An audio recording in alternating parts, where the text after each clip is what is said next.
ভালো দেখতে হতাম, 3-4 বছর কি হয়েছে বুঝতে পারছি না। একদম বাচ্চা দেখছি, পাড়া প্রতিবেশী কাউকে দেখতে পাচ্ছি না। এই বছর আগে একবার সাইকেলে এসে ধাক্কা মেরে চলে গেল, কিছুদিন আগেও একবার ধাক্কা খেতে খেতে বেঁচেছে। কেমন পাগলামি করে বেড়াচ্ছে।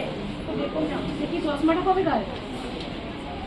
এই চশমাটা প্রত্যেকবার এই পাড়ার একটা দোকানে দেখায়, কিন্তু ওই 2-3 মাস পর আবার একই প্রবলেম হচ্ছে। আসুন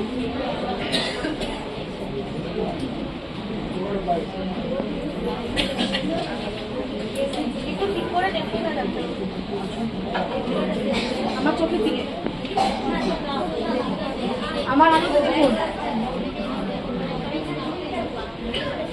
আমার আলো দেখুন। আর টাকা দেখো, দেখো যেদিকে তাকাতে বলছে দেখো। বয়স কত হবে? বয়স কত? 55-60 হবে, মানে আধার কার্ডে লেখা আছে। সুগার প্রেশার কিছু আছে? সব আছে, সবের দেখুন, যেমন ওনার শরীরের প্রেশার আছে, চোখের একটু প্রেশারটা বেড়েছে, চোখের নার্ভ আছে, নার্ভগুলো শুকিয়ে গেছে। এই রোগটাকে বলা হয় গ্লকোমা।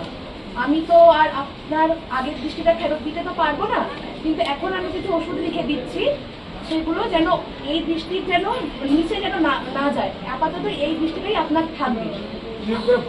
হ্যাঁ, আমি করে দেবো। আমি আপনার তো 40 বছর বয়স হয়ে গেছে, আপনাকেও বলছি, আপনার পাড়া প্রতিবেশী সবাইকে বলবেন 40 বছর বয়সের পরে সবাইকে নিয়মিত চোখের ডাক্তারের কাছে রেগুলার চেক আপ করে রাখতে।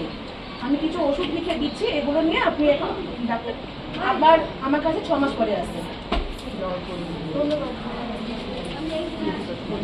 আচ্ছা দেখুন, ও যে চোখের দৃষ্টিটা হারিয়েছে, এই চোখের দৃষ্টিটা যে ও হারিয়েছে, এই দৃষ্টিটা কিন্তু আর ফেরত পাওয়া যাবে না, এটাই বলার কথা। গ্লকোমাটা এমন, আমরা বলি যে ছানি অপারেশনের পর চোখে ভালো দেখতে পারবে।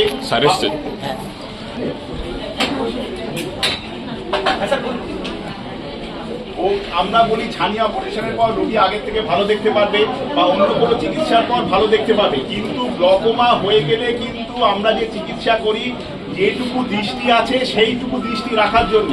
কারণ এই গ্লকোমাতে কি হয়, আস্তে আস্তে আমাদের শিরাগুলো, চোখের শিরাগুলো আস্তে আস্তে শুকিয়ে যায়। যে শিরাগুলো মারা গেছে সেই শিরাগুলোকে কিন্তু আমরা আর বাঁচাতে পারি না। যে শিরাগুলো একমাত্র রয়ে গেছে সেই শিরাগুলোই যাতে ঠিক থাকে, তার জন্য এত চিকিৎসা। তাহলে সুতরাং বুঝতে পারলেন, ও যে ডাক্তারবাবুকে বলছিল যে ডাক্তারবাবু আমার চোখটাকে ভালো করে দিন, চোখ কিন্তু আর ভালো হবে না। উনি যদি অনেক আগে ডাক্তারবাবুর কাছে আসতেন, মাঝে মাঝে দেখাতেন ডাক্তারবাবুর কাছে, তাহলে আমরা ধরতে পারতাম আর আগেই, তখন তার চোখের দৃষ্টিটা ফেরানোর তবু কিছুটা উপায় ছিল, কিন্তু এখন আর চোখের দৃষ্টি ফেরানোর উপায় নেই। কিন্তু আমরা কি করতে পারি, যতটুকু দৃষ্টি আছে ততটুকু দৃষ্টি রাখার জন্য আমাদের এই চিকিৎসা। সুতরাং গ্লকোমা চিকিৎসা শুরু হওয়ার পর দৃষ্টি ভালো না, সেইটুকু দৃষ্টি রাখার জন্য আমাদের এত সকল কর্মকাণ্ড। এটাকে আমরা আমাদের ভাষায় প্রাইমারি ওপেন অ্যাঙ্গেল গ্লকোমা বলি। সুতরাং এইটা, কিন্তু আপনাদের যেটা হবে সেটা হচ্ছে যে বয়স্ক রোগী থাকলে, যাদের বারবার চশমা পাল্টাতে হচ্ছে, যাদের সুগার বা প্রেশারের ওষুধ আছে, ওষুধ খায়, তারা কিন্তু আমাদের কাছে অন্তত 6 মাস অন্তর অন্তর কিন্তু দেখিয়ে যাবেন। আমরা চোখে ওষুধ দিয়ে দেখবো, যাতে করে কোনো রকম এই অসুখটা হয়েছে কিনা ধরা পড়লে যদি আমরা আগে চিকিৎসা শুরু করতে পারি, তবুও আমরা কিছুটা দৃষ্টি বাঁচাতে পারবো, কিন্তু পরবর্তীকালে আর দৃষ্টি বাঁচানোর কোনো উপায় থাকে না। সেই জন্য গ্লকোমা সম্বন্ধে সচেতন হতে আমরা বলছি। বয়স্ক লোকেরা যারা আছে তারা যেন প্রতি 6 মাস অন্তর অন্তর আমাদের এখানে এসে দেখিয়ে যান। আমাদের এখানে প্রতি শনিবার গ্লকোমা ক্লিনিক হচ্ছে।